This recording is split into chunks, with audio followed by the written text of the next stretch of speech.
शहबाज गिल की गद्दारी के मुकदमे में गिरफ्तारी के बाद तहरीक इंसाफ के चेयरमैन इमरान खान ने कौम से खिताब किया। इस खौफनाक साजिश में यह तासुर दिया जा रहा है कि पीटीआई फौज के खिलाफ है। आपको कहां तक लगता है कि हुकूमत उनको गिरफ्तार करने की कोशिश करेगी? वो कहते हैं कि मैच में उतरने से पहले हमेशा से पूरी मनसूबाबंदी करता था कि मुखालिफ टीम कौन सा कार्ड खेलेगी, तो 24 से 48 घंटे में कुछ अहम डेवलपमेंट आपके सामने आएंगी। हुकूमत कह रही है गिरफ्तार करेंगे, राना सनाउल्लाह साहब कहते हैं, तो फिर क्या होगा? इमरान खान कोई राह चलता आदमी तो है नहीं कि जिसको उठा करके कोई अंदर डाल दे और कहीं से कोई आवाज ना है। शेख रशीद अहमद साहब, उनकी तरफ से बार बार मुल्क में खूनी इनकलाब की जो नवीदें हैं, इमरान खान को सबसे पहले अपने आप को इनसे डिस्टेंस करना पड़ेगा। तसादुम से बचाव ही इस मामले का वाहिद हल है। यावागोई करके या जज्बाती बयानबाजी करके ना आप कौम की खिदमत करेंगे, ना आप अपनी बचत का सामान कर पाएंगे। ये मुख्तसर सी बात थी जो मुझे कहनी है। सब्सक्राइब करें और बेल दबाएं ताकि कोई खबर रह न जाए।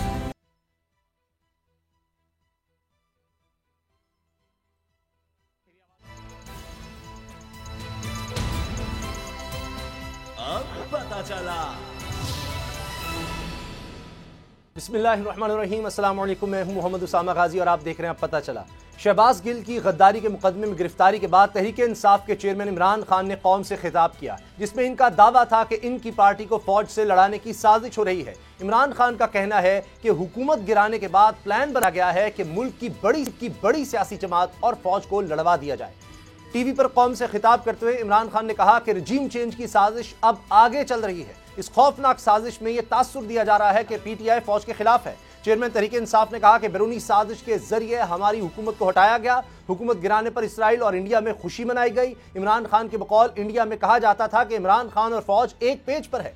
इन्हें सबसे बड़ी तकलीफ यही थी कि हुकूमत और फौज एक पेज पर चल रही है। इमरान खान ने कहा कि तहरीक इंसाफ को तोड़ने की साजिश हो रही है, हमारे लोगों पर दबाव डाला जा रहा है। पार्टी तोड़ने के लिए फॉरेन फंडिंग केस का पहला मंसूबा है। तहरीक इंसाफ के खिलाफ ममनुआ फंडिंग केस के हवाले से इन्होंने कहा कि करप्ट पार्टियां कभी फंड रेजिंग नहीं कर सकती। बाकी जमातों के पास पैसा कहां से आया वो ये नहीं बता सकती। चैलेंज करता हूं कि एक ही पार्टी है जिसने कानूनी फंड रेजिंग की, वो तहरीक इंसाफ है। इमरान खान ने दावा किया कि फॉरेन फंडिंग केस को लेकर प्लान बनाया गया है कि मुल्क की सबसे बड़ी जमात को खत्म कर दिया जाए। इस मंसूबे का दूसरा हिस्सा तोशाखाना केस का है। इन्होंने यह दावा भी किया कि इससे अगला प्लान इनकी किरदार कुशी है। इन्हें यह भी मालूम है कि किरदार कुशी के इस मंसूबे में कौन कौन से चैनल इनका साथ देंगे।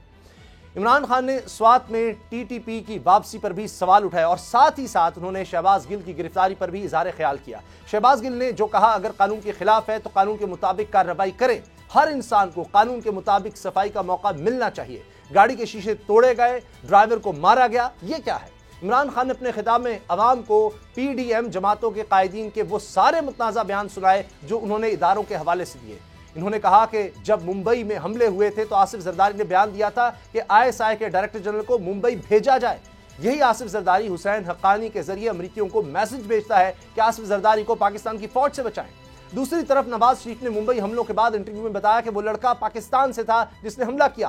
पहले ही पाकिस्तान के खिलाफ बहुत बड़ी मुहिम चली हुई थी जिसमें आईएसआई और पाक फौज को टारगेट किया जा रहा था। इनका कहना था कि डॉन लीक्स हुई थी जिसमें कहा गया कि नवाज शरीफ और हुकूमत कहती है कि भारत के खिलाफ जो दहशतगर्दी हो रही है इसमें पाकिस्तान की आईएसआई और पाकिस्तान की फौज मुलव्वस है। और नरेंद्र मोदी बार बार पाकिस्तान के साबिक सिपहसालार जनरल राहील शरीफ को दहशतगर्दों का सरदार कहते थे और नवाज शरीफ इसी नरेंद्र मोदी को शादी पर बुला रहा था। इमरान खान ने कहा कि खटमंडू में कॉन्फ्रेंस में भारत की सहाफी बरखा दत्त अपनी किताब में लिखती है कि नवाज शरीफ छुपकर नरेंद्र मोदी से मुलाकात कर रहा था और कह रहा था कि मुझे फौज से बचाएं।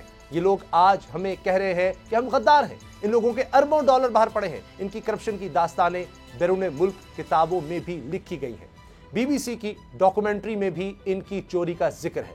इमरान खान ने आज के खिताब का जो पैगाम दिया है किसके नाम था और 13 अगस्त को पीटीआई लाहौर जलसे में क्या करने जा रही है, इसी से हम आज प्रोग्राम का आगाज करेंगे। क्योंकि इमरान खान सबको लग रहा है कि उनके इर्द गिर्द घेरा तंग किया जा रहा है। हुकूमत की तरफ से बयानात भी आ रहे हैं, चाहे नून लीग के दीगर रहनुमा हो या वजीर दाखिला खुद राना सनाउल्लाह साहब हो, वो बार बार इमरान खान साहब की गिरफ्तारी की बात करते हैं और नजर ये आ रहा है कि किसी न किसी तरह से उनको गिरफ्तार करने की कोशिश की जा रही है। इसी दौरान में ये बात भी सामने आ रही है कि अब पंजाब हुकूमत भी तहरीक इंसाफ के पास है और खैबर पख्तूनख्वा हुकूमत भी।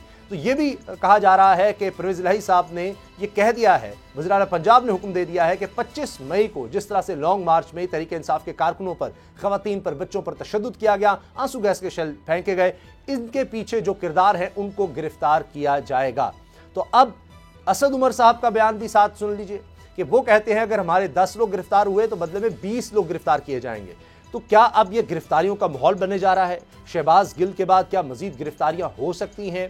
मुराद सईद साहब कहते हैं कि इससे पहले भी कोशिश हो चुकी है इमरान खान साहब को गिरफ्तार करने की, लेकिन हमने वाज़ेह कर दिया कि इमरान खान साहब रेड लाइन है, और अगर ऐसा होता है, कोई गिरफ्तारी होती है, तो शेख रशीद साहब के बकौल कि मुल्क में खूनी सियासत को फ़रोग दिया जाएगा अगर तहरीक इंसाफ को तहलील किया जाता है या इमरान खान को गिरफ्तार किया जाता है। तो माहौल में कशीदगी बढ़ती चली जा रही है और इसके साथ साथ दहशतगर्दी भी सर उठाती नज़र आ रही है। ये बड़ी खौफनाक बात है और इस पर भी बहुत से लोगों ने तशवीश का इज़हार किया है और इस पर भी बात ज़रूर करनी चाहिए कि जब मुल्क में सियासी इंतशार बढ़ रहा है उसी वक्त में दहशतगर्द फ़ायदा उठाने की कोशिश कर रहे हैं।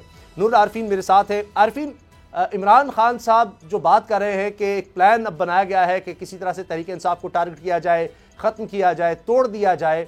असद उमर साहब का भी हालिया बयान कि उनको भी कहा गया था कि आपको वज़ीर-ए-आज़म बना देते हैं। आपको कहाँ तक लगता है कि हुकूमत उनको गिरफ्तार करने की कोशिश करेगी? अहकामात या बयानात तो मौजूद हैं राना सनाउल्लाह के, दीगर के, तो आपको लगता है कि ये सिर्फ बयानात हैं या हुकूमत वाकई ऐसा करने जा रही है? जी, सिद्दीक जान ने भी ज्वाइन किया। सिद्दीक जान, यही सवाल आपसे, आप क्या कहते हैं इस पर? मैं आपका सवाल जो है वो जी, मुकम्मल नहीं सुन सका। इमरान खान साहब ने जो अपना खिताब किया है उसमें उन्होंने खदशात का इजहार किया है कि तहरीक इंसाफ को तोड़ने की साजिश हो रही है, और अभी आपकी गालिबन अभी कुछ देर पहले मुलाकात भी इमरान खान साहब से, उसमें क्या बातें हुई हैं?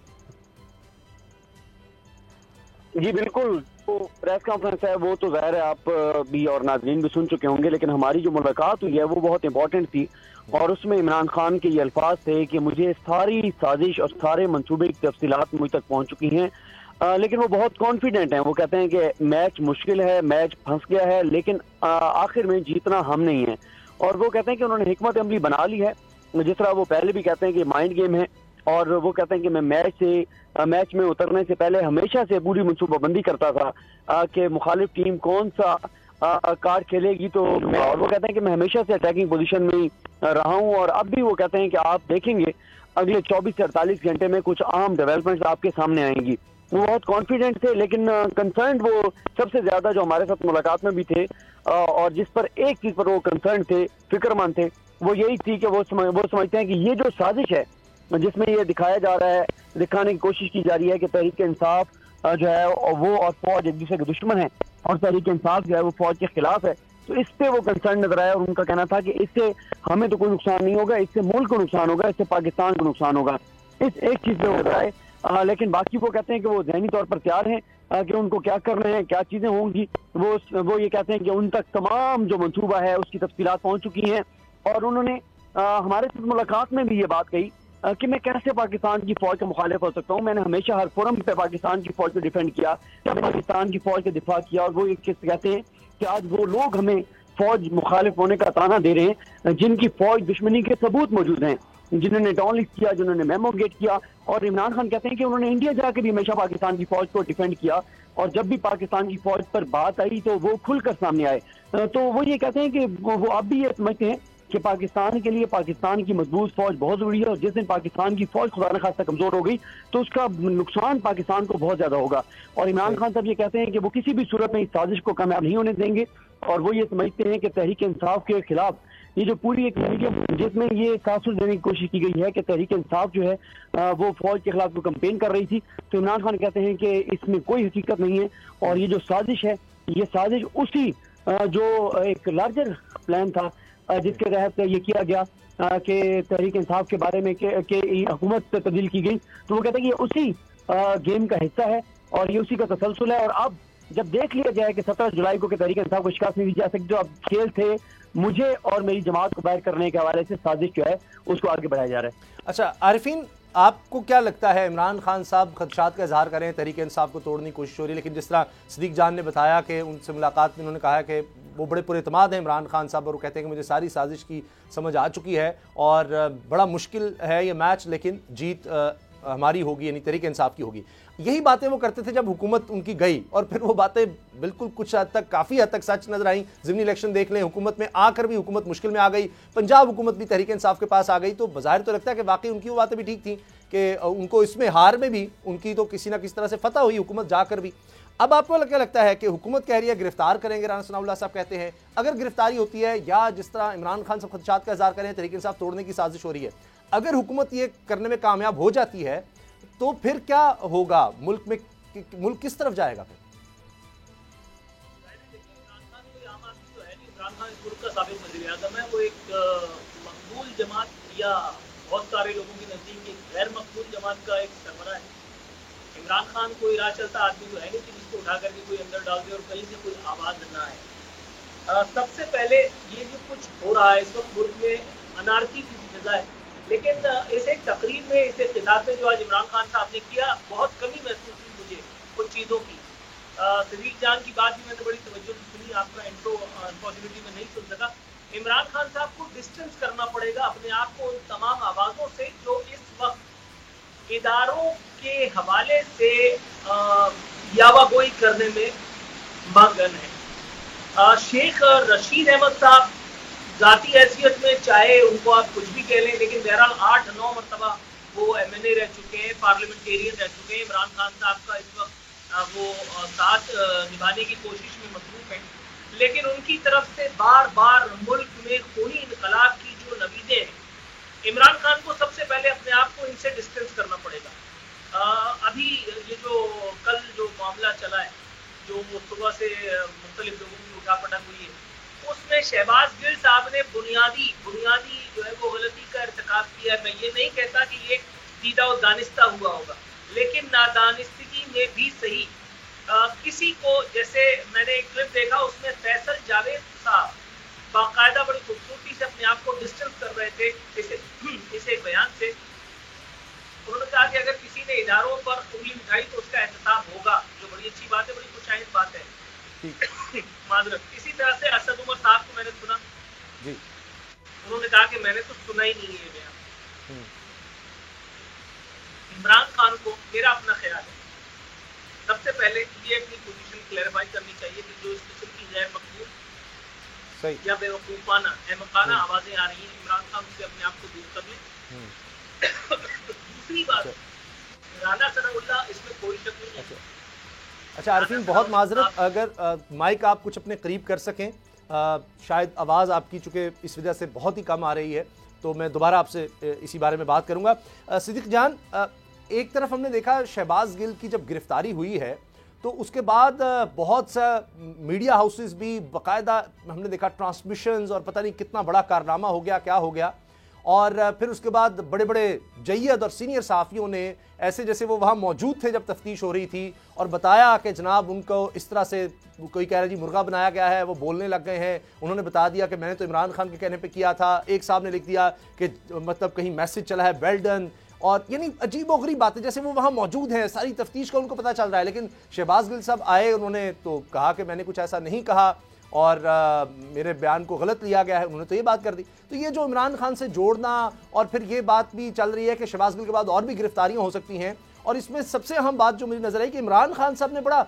दरमियाना रास्ता लिया है। उन्होंने बड़ा नपातुला बयान दिया है कि जी अगर उसने गलत किया है तो कानून के मुताबिक कार्रवाई होनी चाहिए। तो ये तो मेरा ख्याल है काफ़ी एक बैलेंस्ड बयान आ गया इमरान खान साहब की तरफ से इस गिरफ्तारी पर। सिद्दीक जान जी बिल्कुल, उसामा, मैं एक और खबर आपके साथ शेयर कर सकता हूँ कि तहरीक इंसाफ के अंदर इस पर बहुत ज्यादा तशवीश पाई जाती है कि शहबाज गिल साहब चुनाव किया है, जो उन्होंने बात की है वो बात कोई मुनासिब नहीं थी, उनको इस तरह से बात नहीं करनी चाहिए थी। लेकिन वो ये समझते हैं कि उन्होंने अगर बात उस तरह से जो उनको नहीं करनी चाहिए थी की है, तो हुकूमत को भी इस तरह से रिएक्ट नहीं करना चाहिए था जिस तरह से रिएक्ट किया गया है। क्योंकि अगर शहबाज गिल साहब ने गलत किया है तो उससे ज्यादा शदीद बयान जो आज चलाए गए हैं वो बयान मौजूद हैं, उनके खिलाफ भी आप कार्रवाई करें।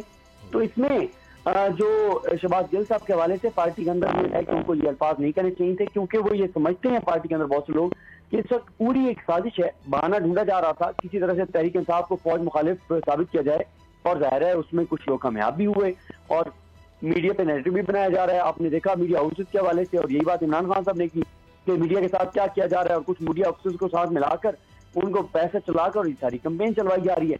तो इस सारी सूरत हाल में जो तहरीक इंसाफ है वो बहरहाल मोहतात रवैया जो है वो अपना रही है। और एक और अहम खबर जो हम अपने देखने वालों के साथ शेयर कर सकते हैं वो ये है कि इमरान खान साहब ने 72 घंटे जुडिशल एलिमेंट्स के बाद अपनी हिकमत अमली में बड़ी तब्दीली की है। अब इमरान खान साहब जो हमें तासुर मिला है वो यह है कि इमरान खान साहब 13 अगस्त को लॉन्ग मार्च की तारीख नहीं देने जा रहे। इमरान खान साहब को डेडलाइन नहीं देने जा रहे। उसकी रीजन यह है कि इमरान खान साहब ये समझते हैं कि अगर वो तारीख देंगे और अगर लोग निकलेंगे पंजाब से तो तसादुम होगा, और तसादुम को अवॉइड करना चाहते हैं। वो उनके अल्फाज थे कि अगर तसादुम हुआ तो इससे चोरों को फायदा होगा। तो इमरान खान साहब जो है वो तसादुम से बचने के लिए हमें जो आज तासुर मिला है उनसे मुलाकात में वो है कि वो लॉन्ग मार्च तसादुम नहीं चाहते। मुझे ब्रेक लेनी होगी, मेरे पास बहुत कम वक्त है। आरिफीन, इस पर आप क्या कहेंगे कि इसका मतलब इमरान खान साहब चाह रहे तसादुम ना हो, जिस तरह वो इस्लामाबाद में पहले जलसा करना चाह रहे थे, फिर उन्होंने लाहौर का कहा, अब सदीक जान कह रहे हैं कि लग ये रहा है कि 13 अगस्त को भी कोई तसादुम का या इवन लॉन्ग मार्च का भी ऐलान नहीं करने जा रहे। देखिए उसामा, ये इंतहाई खुश आइंद बात है। मैं मतलब अगर इस पे खड़े होकर के सलूट करना भी बनता है ना तो मैं करने के लिए तैयार हूँ, बावजूद उस तमाम तर तनकीद की जो इमरान खान साहब उनकी सियासत पर मैं पिछले 3.5 साल में करता रहा हूँ।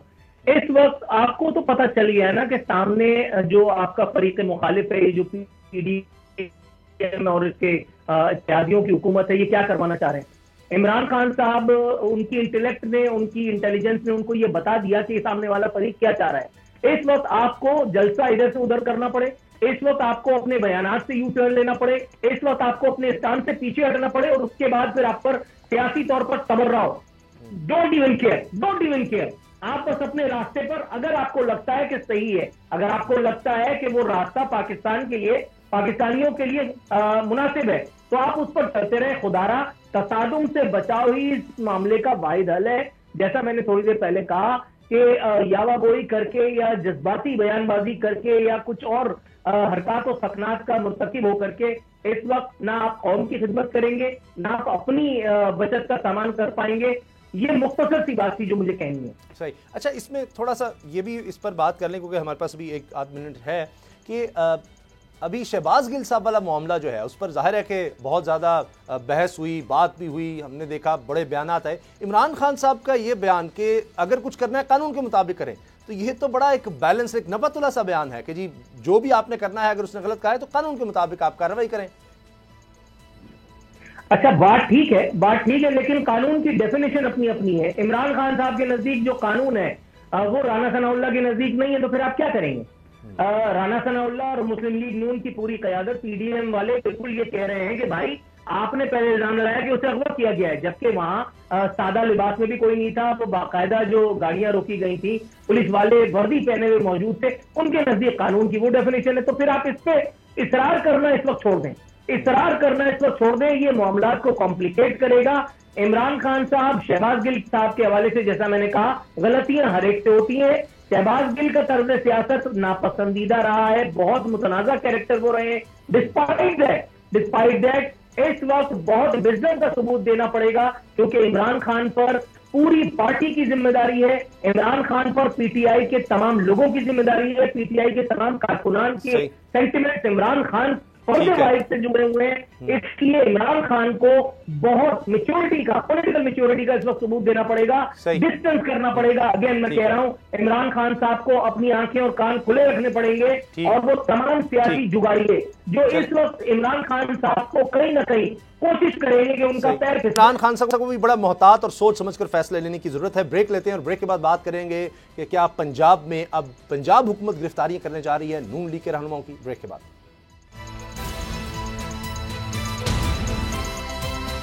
अब पता चला। शहबाज गिल साहब की गिरफ्तारी के फौरन बाद ही बहुत ज़्यादा बाजार खबरों का गर्म हुआ कि अब दूसरी तरफ भी गिरफ्तारियां होंगी। एक तरफ ये कहा गया कि शहबाज गिल के बाद अब फवाद चौधरी की बारी आ सकती है, कोई कहने लगा जनाब शेख रशीद को ख़तरा है, इसी तरह मुराद सईद का भी नाम आया और बहुत से नाम आने लगे, क्योंकि इससे पहले हुकूमत की तरफ से भी ये इरादे थे कि बड़े पैमाने पर गिरफ्तारी की जाए, FIA के नोटिस भी गए, ये सब कुछ होता रहा। अब बदले में पंजाब हुकूमत जो कि तहरीक इंसाफ के पास है, परवेज़ इलाही साहब का भी ये हुक्म सामने आया कि जी 25 मई को जिस तरह से लॉन्ग मार्च में तशद्दुद किया गया, उन किरदारों को, तशद्दुद करने वाले किरदारों को, जिसमें 2 लोग जाँ बाकली हुए थे, अब उनको भी गिरफ्तार किया जाएगा। इनमें अब हमजा शहबाज, वज़ीर दाखिला राना सनाउल्लाह, इनके अलावा अता तारड़, इन लोगों के नाम सामने आने लगे। तो सदीक, क्या आपको लगता है कि वाकई अब ये हो सकता है, या जिस तरह इमरान खान साहब अभी तहम्मुल का मुजाहरा कर रहे हैं, वो देखते हैं कि अब शहबाज गिल के बाद अगर कोई गिरफ्तारी हुई तो फिर उसके बाद ये सिलसिला शुरू किया जाएगा, या इस पर अभी काम हो रहा है 25 मई लॉन्ग मार्च के हवाले से? देखें, आज जब हमारी इमरान खान साहब से मुलाकात शुरू हुई तो हमने पहला सवाल ही उनके साथ ये किया।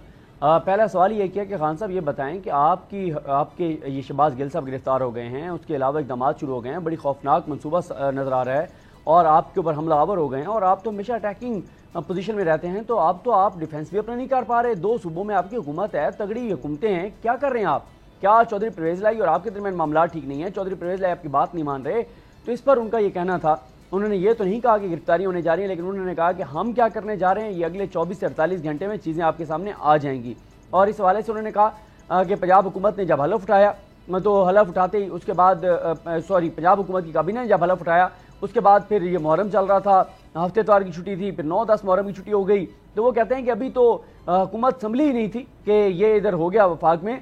तो उन्होंने कहा कि आपको नजर आएगा 24 से 48 घंटे में कि क्या चीज़ें होने जा रही हैं। तो उनकी बात से ये तासुर मिला कि जो भी उन्होंने अहकाम जारी करने थे कर दिए, क्योंकि ये भी इमरान खान साहब से सवाल हुआ कि खान साहब, आपके वर्कर्स के अंदर, आपके हामियों के अंदर, आपकी इवन के पार्टी के अंदर बहुत ज़्यादा तशवीश है कि जिस बुनियाद पर शहबाज गिल साहब को गिरफ्तार किया गया है, इससे संगीन बयानात आपने चलाए भी, और इससे संगीन बयानात देने वाले पंजाब में बैठे हुए हैं बहुत से लोग। आप गैर कानूनी काम ना करें, आप गैर आईनी काम ना करें। साना मॉडल टाउन का केस है, 25 मई के किरदार हैं और गैर कानूनी काम करने वाले हैं जो मतलूब हैं इदारों को, जिनके ऊपर FIRs हैं, तो कार्रवाइयाँ तो करें। इस पर उन्होंने यही कहा, दोबारा यही कहा कि बस आपके सामने चीज़ें आ जाएंगी, जिससे तासुर यही मिला कि कार्रवाइयाँ जो है वो होने जा रही हैं। बाकी यह है कि उनको, जैसे मैं पहले आपके साथ कॉल पे भी था, जब मैं बनी गाला से आ रहा था ऑफिस, तो मैं आपको बता रहा था कि मुकम्मल मंसूबा इमरान खान तक पहुंच गया है कि क्या क्या चीज़ें करनी है। ज़ाहिर है आपको पता है कि आजकल वैसे तो हम बुजुर्गों से वजह सुना करते थे कि दीवारों के भी कान होते हैं, लेकिन आजकल तो आपको पता है कि हर जगह से ही चीज़ें जो है वो निकल आती हैं। जहाँ जहाँ मंसूबे बनते हैं वहाँ से कोई ना कोई जो है वो खान साहब का कोई हामी बैठा होता है, कोई उनके लिए नरम दिली रखने वाला, उनके लिए दिल में थोड़ी सी जगह रखने वाला मौजूद होता है, तो वो खान साहब तक पहुंच जाती हैं चीज़ें। तो मुकम्मल मंसूबा उन तक पहुंच गया है। अब वो इसको कैसे काउंटर करते हैं ये बहरहाल आने वाले दिन बताएंगे। अभी उनका टोटल फोकस जो है वो बहरहाल 13 अगस्त के ऊपर है। और ये भी एक इंपॉर्टेंट बात है, जिस तरह से पहले नूरुल आरफीन साहब कह रहे थे कि वाकई देखें इमरान खान साहब ने खुद को यानी एक तरह से डिस्टेंस ही किया है ना शहबाज गिल साहब के बयानात से, ये कहकर कि अगर उन्होंने गलत किया तो कानून के मुताबिक कार्रवाई करें। और इस पर कोई उन्होंने उस तरह से रिएक्शन नहीं दिया, कोई उन्होंने एहतजाज की कॉल नहीं दी। और पार्टी के अंदर जैसे मैंने आपको बताया कि तशवीश है कि बहरहाल शहबाज गिल साहब को ये चीज़ें नहीं करनी चाहिए। ठीक, अच्छा, अभी हमारे प्रोग्राम के दौरान हम देख रहे हैं वज़ीर इत्तलात मरीम औरंगज़ेब साहिबा फिर न्यूज़ कॉन्फ्रेंस अब कर रही हैं। मेरा ख्याल है वो इमरान खान साहब ने जो बातें की उसका जवाब दे रही होंगी। अच्छा आरिफीन, क्या ये लग रहा है कि इस तरह का कोई काम, मिसाल के तौर पर कोई शख्स आ सकता है, कहते जी मैंने हाल ही में देखा, बयान चल रहा था मरीम नवाज साहिबा का, नवाज शरीफ का मैंने बयान देखा, मैंने परवेज़ रशीद साहब का देखा, मैंने मौजूदा वज़ीर दिफा ख्वाजा आसिफ साहब का बयान देखा। यानी वो तो हम ऑन एयर दोहरा भी नहीं सकते कि किसी की गिरफ्तारी करो, कटहरे में लाओ, ये फ़लाँ शख्स आप सब चीज़ों के ज़िम्मेदार हैं, ये होगा, फ़लाँ ख़राब करे तो संभाले नवाज शरीफ, वो सब बयान। तो ख्वाजा आसिफ ने तो वो कुछ कह दिया कि जो मतलब बयान भी नहीं किया जा सकता, इशारों के नाम भी मेरे लिए मुश्किल हो रहा है। तो कोई फिर वहाँ पर आकर दरख्वास्त दे दे तो इनकी गिरफ्तारी के लिए फिर इमरान खान साहब जा सकते हैं। क्या लगता है आपको नूरुल आरफीन? अच्छा, मैं इस पर जरूर बात करूंगा, लेकिन सिद्दीक जान का कहा हुआ एक लफ्ज मैं नहीं सुन सका, मुझे नहीं पता उन्होंने क्या कोई खबर दी है, किस बारे में बात की है। अब मैं आपके सवाल पर आता हूं। देखिए, अगर छानने के लिए जाएंगे ना तो फिर कंकर पत्थर बहुत निकलेंगे। इस वक्त इस तहकीक में जाना, मैं आपको कराची ऑपरेशन की जानिब ले जाऊंगा। एक मरतबा पहले भी मैं आपसे ये जिक्र कर चुका हूं।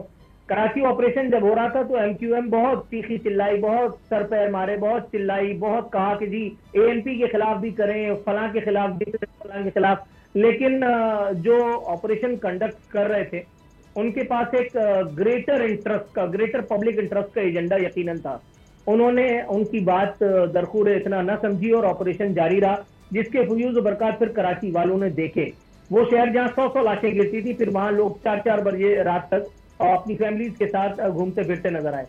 इस वक्त इस किस्म की कोई भी बात करना कोई भी इसको लिफ्ट नहीं कराएगा कि फलां ने ये कहा, फलां ने ये कहा। इस वक्त इम्तिहान की घड़ी पीटीआई के साथ है। पीटीआई तो अपना दिफा करना है और अपने दिफा के लिए तो कतई आजमूदा नहीं होगा। बहुत माजरत, जिस तरह से अभी हम बात कर रहे थे कि देखो तो उसके भी नाखून बड़े हैं, उसने भी बाल नहीं तराशे, उसके जूते भी गंदे। क्लास टीचर जब आपसे नाराज होता है तो फिर वो देखता है कि यार ये बच्चे का कंडक्ट क्या है, वो फिर उस बच्चे की चाहे कितनी जायज शिकायतें होती हैं वो उसको नहीं मानता। इसी तरह से इस वक्त जो मामलात हैं, इस वक्त फिजा इमरान खान साहब पाकिस्तान तहरीक इंसाफ के हवाले से मौजू नहीं है, ना मसाइल हालात का शिकार है इस वक्त। तो इस वक्त ये सब कुछ कहना एक नया कट्टा खोलने के मुतरादिफ है। आप जो बात कह रहे हैं कहाँ मैं इन बातों को जुटला सकता।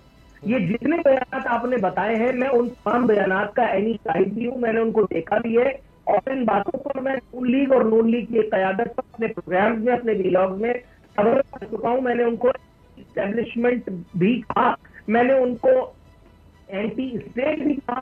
तमाम बहुत सारे बयान जिनकी तरफ आपने इशारा किया वो उसकी तरफ दलाली करते हैं, उसकी तरफ इशारा करते हैं कि ऐसा हुआ।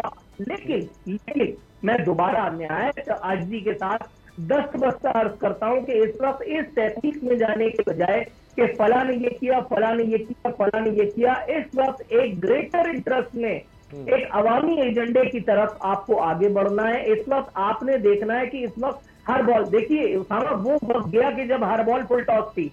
मैं क्रिकेटिंग टर्म में बात कर रहा हूं।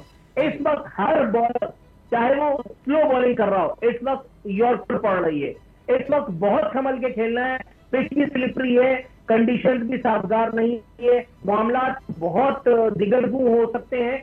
एक जरा सी गलती, किसी का इग्नाइट किया जाना या किसी का इस तरह का कोई हरकत मेरा ख्याल है मामले को, खेल को बिगाड़ देगी। और इमरान खान साहब की हुब में नहीं, मैं पाकिस्तान के हुब में ये बात कर रहा हूं कि इस तरह की किसी हिमाकत का इर्तिकाब दोनों तरफ से नहीं होना चाहिए। सही। अच्छा सिद्दीक जान, अगर केस बनाने हो जिस तरह आरिफीन ने कहा कि फिर तो बहुत कुछ मिल सकता है, क्योंकि कंकर को पत्थर मिल ही जाता है, लेकिन एक मॉडल टाउन साने का मामला है, दीगर बहुत से केसेस हैं। चलिए नैब में नहीं चल सके तो एंटी करप्शन महकमा तो पंजाब हुकूमत के अंडर है, तो इस तरह से तो इमरान खान साहब बहुत से केसेस चला सकते हैं और कहेंगे कि जी हमने थोड़ी बनाए हैं, ये तो केसेस कब से हमारी हुकूमत से भी पहले के हैं, विफाक की हुकूमत भी नहीं तब के हैं, हम तो सिर्फ इनको मंतकी अंजाम तक पहुंचाने की कोशिश कर रहे हैं। बिल्कुल, आज इमरान खान साहब के साथ उस मुलाकात में सानिया मॉडल टाउन भी डिस्कस हुआ और तहरीक इंसाफ का ये इरादा है कि जैसे ही नए एडवोकेट जनरल आते हैं और वो अपनी जिम्मेदारियां संभालते हैं तो साथ ही जो सबसे पहले वो काम करेंगे वो सानिया मॉडल टाउन के हवाले से लाहौर हाई कोर्ट को कहेंगे कि वो जो मामला पेंडिंग है, 3 साल से पेंडिंग है, 3 माह का कहा था सुप्रीम कोर्ट ने कि लाहौर हाई कोर्ट फैसला करे, 3 साल उसको हो चुके हैं। वैसे तो सानिया मॉडल टाउन को 8 साल हो चुके हैं, 8 साल से ज़्यादा हो चुके हैं, लेकिन जो JIT नई बनाई थी इमरान खान साहब ने अपने इक़्तिदार में आने के बाद, पंजाब हुकूमत ने, बुज़दार सरकार ने उस JIT को काम से रोक दिया था लाहौर हाई कोर्ट ने, और उसको जो है वो उसके फैसला नहीं हो रहा था। फिर उसको पाकिस्तान अवामी तहरीक और तहरीक मिनहाजुल कुरान ने चैलेंज किया था सुप्रीम कोर्ट में, और जब सुप्रीम कोर्ट में चैलेंज किया था तो सुप्रीम कोर्ट ने लाहौर हाई कोर्ट से कहा था कि आप 3 माह में फैसला करें, लेकिन लाहौर हाई कोर्ट ने 3 साल हो गए फैसला नहीं किया, तो उस पर भी आप इरादे। सही, मुझे ब्रेक का कहा जा रहा है, ब्रेक लेते हैं और ब्रेक के बाद आरफीन नामा में बात। इसराइल की बमबारी से दर्जनों फ़लस्तीनी शहीद हुए हैं, जिनमें बच्चे भी शामिल हैं, लेकिन दुनिया और ख़ासतौर मगरिब का रद्दमल वो नहीं जो यूक्रेन पर रूस के हमले के वक्त था, जो कि इतना भी खौफनाक नहीं था। लेकिन क्यों ऐसा होता है, आरफीन हम बात करेंगे ब्रेक के बाद। अब पता चला। इसराइल ने एक दफ़ा फिर 69 फ़लस्तीनियों पर बमबारी की, बच्चों समेत दर्जनों अफराद शहीद हुए, मनाजिर भी नज़र आते हैं। लेकिन आरिफीन क्या वजह है, अभी ये लोग उस तरह से क्यों नहीं रद्दमल देते जिस तरह यूक्रेन पर हमले पर ही इतनी आवाज़ उठी थी, इंसानी हुकूक भी, ये क्या हो गया, सैंक्शन और ये सब कुछ। लेकिन इसराइल बाकायदा 69 लोगों पर, वहाँ तो यूक्रेन के पास तो फिर भी असलहा और बेशुमार असलहा दिया जा रहा है उनको, अरबों डॉलर का, लेकिन यहाँ तो 69 उनके पास तो छड़ी भी नहीं है, अपने दिफा के लिए कुछ भी नहीं कर, ऊपर से जहाज आते बमबारी करते हैं और 69 फ़लस्तीनियों को शहीद कर जाते हैं। क्यों है ऐसे? आपके इस तफसीली सवाल का मुख्तसर जवाब ये हो सकता है उसामा के ताकत का अदम तवाजुन जहां हो वहां इसी किस्म की सूरत हाल दो चार हुआ करती है। प्लस जब लोग बेहिस हो जाएं, जब महज़ब दुनिया, नाम नहाद महज़ब दुनिया मफादात की चादर में सिमटी बैठी हो, तो वहां यही सब कुछ हुआ करता है। खून मुस्लिम की अर्जानी पर जब मुसलमानों को, with all due respect, please pardon me saying this, but जब खून मुस्लिम की अर्जानी पर, अर्ज़ फलस्तीन में खेली जाने वाली इस खून की होली पर जब मुस्लिम ममालिक और हमारे शुयूख, हमारे रहबर, हमारे मुअज़्ज़म, हमारे मसीहा, जब हमारे सियासी पंडितों को शर्म नहीं आती, तो फिर आप वेस्ट से या अमेरिका बहादुर से, अंकल सैम के देश से कोई शिकवा तो क्या ही कर सकते हैं। कुछ तस्वीरें और कुछ वीडियोस मैंने फॉरवर्ड की थी, आई होप कि वो इस वक्त विंडो में होंगी। जी जी, मैं कुछ तस्वीर शेयर कर रहा हूं यहाँ पे, जरा वो तस्वीरें देखिए और अपने दिल पर हाथ रख करके बताइए। कता नजर इस बात के कि ये बच्चे और ये बच्चियां, कता नजर इस बात के कि ये जख्मी और ये शोहदा किस मजहब, किस फिरके, किस रंग और किस नस्ल से ताल्लुक रखते थे। क्या इनको अजियत के इस हाल में देख करके आपको कुछ महसूस नहीं होता? हैरत है कि अक़वाम मुत्तहिदा की इतनी बड़ी इमारत में बैठे वो सफ़ाक मसीहा, उनको जरा जरा सी बात पर वेपन्स ऑफ मास डिस्ट्रक्शन नजर आ जाते हैं, उनको जरा जरा सी बात पर अफगानिस्तान पर हमले की इजाजत देने की पड़ी होती है। लेकिन फलस्तीन में जो कुछ हो रहा है, फलस्तीन में जिस तरह से बम्बार्टमेंट का सिलसिला जारी है, फलस्तीन में जिस तरह से सहाफियों तक को निशाना बनाया जा रहा है, ये कुछ तस्वीरें मैंने भेजी है। उसामा, जरा आप भी इनको देखिए और मुझे जरा बताइए, शायद मैं गलत हूं। एक वीडियो में एक बच्चा अपने भाई की, अपने बड़े भाई की मैयत पर आओ बका कर रहा है। वो बच्चा कह रहा है कि मेरे भाई ने मुझे अभी आवाज दी है और उसको लोग दिलासा देने की कोशिश कर रहे हैं। क्या आपको लगता है, क्या किसी को इस दुनिया में, इस सो कॉल्ड मुहज़्ज़ब और सिविलाइज्ड दुनिया में लगता है कि ये बच्चा इंसानी अमन के लिए कोई खतरा हो सकता था?